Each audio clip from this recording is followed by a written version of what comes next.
let's talk to Natalie, she, her in Pennsylvania, who says, how do I deal with a transphobic relative who still loves and cares for me in other ways? So, Natalie, you are live on the line with Arden and Lux. What's going on? Talk to us. Hi. So I just want to start off by saying I'm incredibly anxious right now. So if I stutter at all, that's why.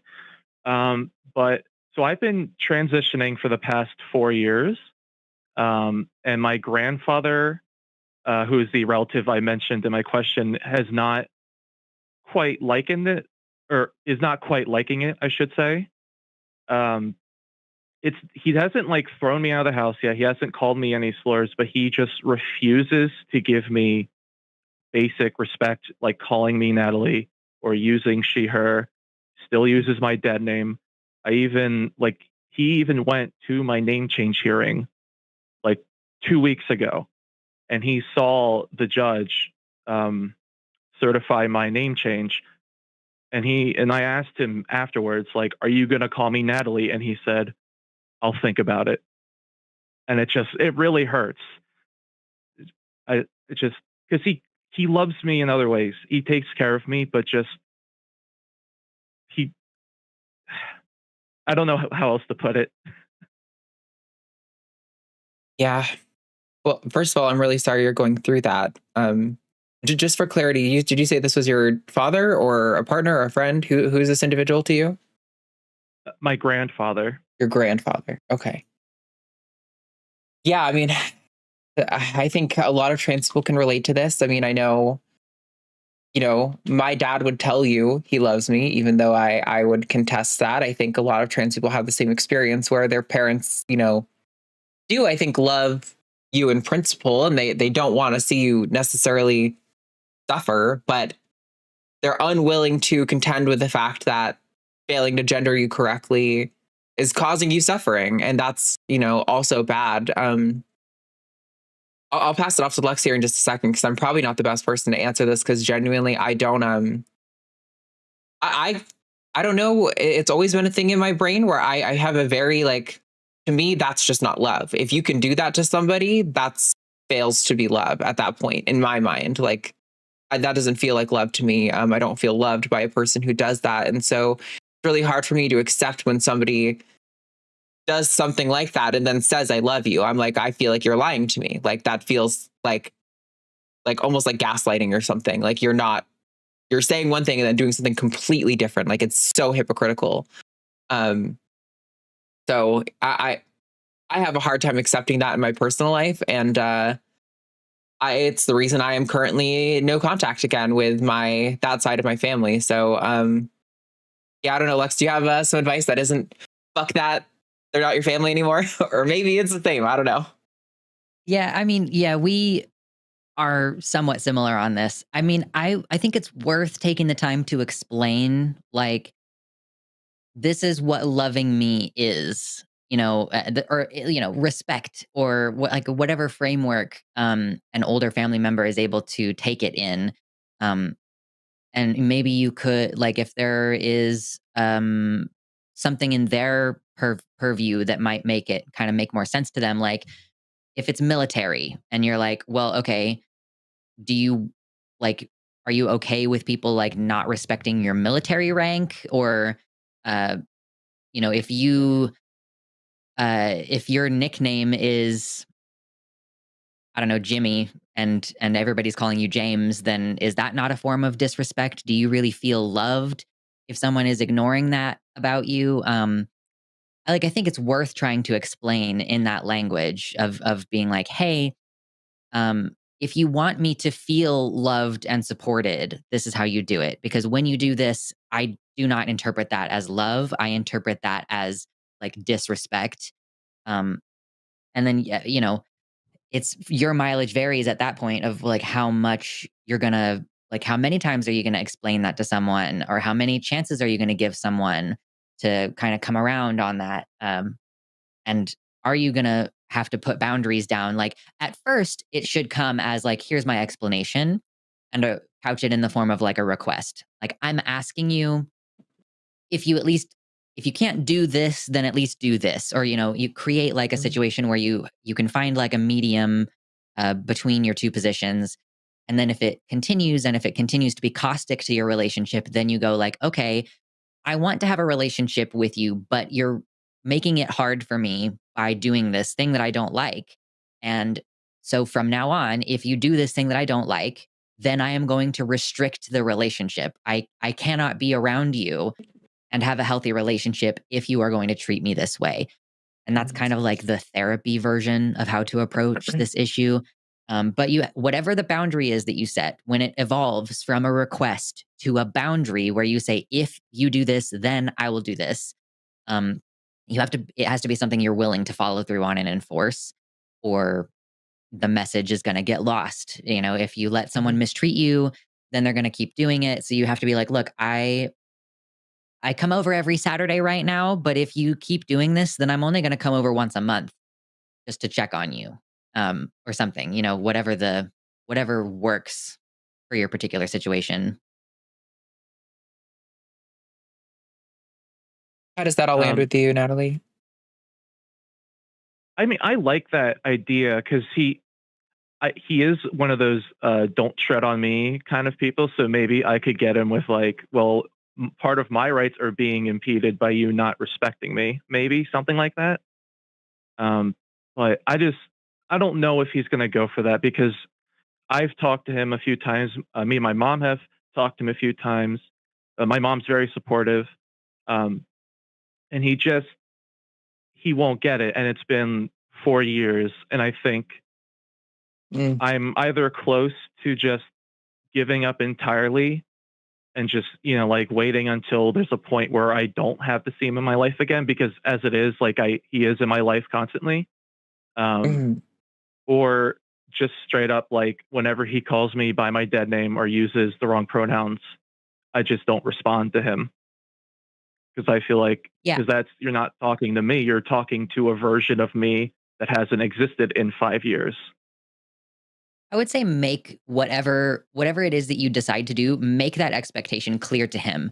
If you're like, listen, I really don't like it when you call me by this name that I don't go by anymore. So if you do, I'm going to leave, or I'm going to end the conversation, or I'm not going to respond. Like, that's part of your end of the deal when you're communicating a boundary, is like, make sure it's totally clear what is going to happen. And be like, look, I'm not trying to control you. I'm not trying to force you. I'm not trying to compel your speech or anything. These are the conditions for me at which I can have a relationship with you. So if you want a relationship with me, then this has to be how it goes. And if not, then I am going to choose not to interact with you. I will leave the room. I will go home, or whatever works for your boundaries or whatever. Like, I don't know if you live this person, or if you like see them every time you go visit your mom or something like that, but you have to like make it totally clear. I am responding in this way because of what you have done. And if you don't want me to respond this way, then you need to change the way that you approach me. And it will possibly be the case that that person chooses to continue treating you that way instead of having a relationship with you. And at that point, you just have to say, well, that was on you. I gave you all of the information that you needed to have a relationship with me. And if you won't, then I'm not interested. Yeah, I think that's for sure something I would want to communicate with him, because if I just do it out of nowhere, I think it's not effective, but it's also disrespectful, I think, in a way. But yeah, I do want to set those boundaries very clearly for him. I don't think it's necessarily disrespect. I can understand why he might think it's disrespectful, but I do think it's fair to give him like an adjustment period. You can be like, hey, listen, like, I appreciate that you haven't really been putting in an effort, so this is going to be a hard adjustment for you, but I am now giving you like a timeline. Like, you have a month to start adjusting to respect this boundary, where I will give you leeway for mistakes, and now that's totally fine. Mistakes don't ever have to be a problem, but if you refuse to even make an effort after this time period, then these boundaries are going to sort of take effect. And, that can be like a good way to also prep him. I do like the angle of kind of the like, this is not compelled speech. You can really get into that don't tread on me energy with like, you have the right to be disrespectful to me, but you don't have the right to be disrespectful to me and maintain contact with me against my will. So yeah, I think it's hard. I never want to advise someone to cut off their family, right? Like that's never a good feeling. Humans are like biologically wired to want the love and affection and approval of our family. And it's difficult to go no contact with someone who you love, who's involved in your life. It's not a good experience. And so I don't ever want to like encourage people to do it. But also I do think that setting that boundary, not allowing someone to disrespect you, going like a year into a life where you've set that kind of boundary, you come out on the other side having more respect for yourself, knowing that you're like, oh, wow, like my life is so much better not having people in it who disrespect me. And that can make you feel so much like stronger and more confident about your position. And that can even make it easier for you to like then reintroduce the relationship in the future and be like, it doesn't like no contact doesn't have to mean no contact forever. Like that can be like until you feel like you have like the tools and the emotional capacity to like cope with his persistent disrespect, that you're not going to have that relationship. And you'll be like, maybe in a year's time after I've like gone to some therapy or something, we can like try to reintroduce this relationship. But not right now while you talk to me this way. Yeah, I think I want to try that. I want to try putting that, I guess, no, like time limit for the, I have no idea what to call it. I guess the method of hopefully trying to get him to respect me. I'm not sure. Yeah, it's not always easy. It's not always easy. And it's like, I mean, it's already not easy right now. So making those extra steps to say, like, I'm going to protect my space, I'm going to protect my peace. If I feel disrespected, I do not want to be in that space. Like that is hard, but I just want to say, like, it's probably not as hard as just trying to like push through it and keep the peace for everybody else's sake. We've got plenty of examples of people's grandparents starting out not understanding anything about trans people and then ending up figuring it out. And we also have plenty of examples of people's grandparents who never figure it out and they die while they're in the middle of their "I don't ever want to talk to you again" phase, where they're the one doing the active rejection. So yeah, it's not easy, and I commend you for like trying, because like I said, like Arden and I, we don't fuck with this. We're like, no, I'm not interested. I don't want to try to convince you as you go further and further into your little weird Fox News hole. It's not worth the time for me. I don't have that close of a relationship with any of my family members. That's like, I'll drop you. Just don't even play. I don't even want to have a conversation about how like, if you want to have a relationship with me, like that's not me. I don't give a shit. So I hope that I have helped at least somewhat give like the rational middle ground, not the advice that I would actually do, but it's like do as I say, not as I do kind of moment. Yeah. Oh yeah. Thank you. Thank you very, very much. I do appreciate both of your advice and help. Yeah, and best of luck to you, Natalie. None of this is easy. It's never easy to be in a situation where you feel like you have to consider cutting a family member who you love out of your life. So like you definitely have our like deep sympathies and empathy on what you're going through, because that is it sucks. It really sucks that any family member would pick their own ego and this stupid like flawed thing of like, well, it's my principle that I don't accept this over just loving your family member. That's shitty, and that we shouldn't live in that world, but we do. And so, you have to make the decisions that are right for you. So best of luck with it. Thank you. Yeah. All right. We will talk to you later, Natalie. Thanks for calling in. All right. Bye. Bye. Yeah, definitely do as we say, not as we do. I recently got a message from one of my family members who I've cut off, saying about how they love and miss me and my partner and hope that we're well. And I rarely get mad or mean. I usually am like, here's the situation, accept it or go away, is kind of how I lay it out. But this was the one time that I was like, how fucking disrespectful in a world where y'all are in support of Donald Trump to come at me and tell me you wish that I'm well and that my life is good.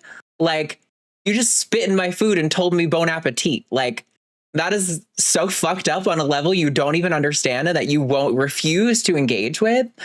Yeah, that is I just have no cool for that stuff. I'm like, oh man, you just totally like cross a line. That is so insane. Hey, thanks for watching that clip. Did you know we saw what you were doing when you watched it? We saw all of it. All of it. All of it. So you're going to want to pay us hush money over at patreon.com/calltheline, where you can buy our silence and watch our patron exclusive podcast.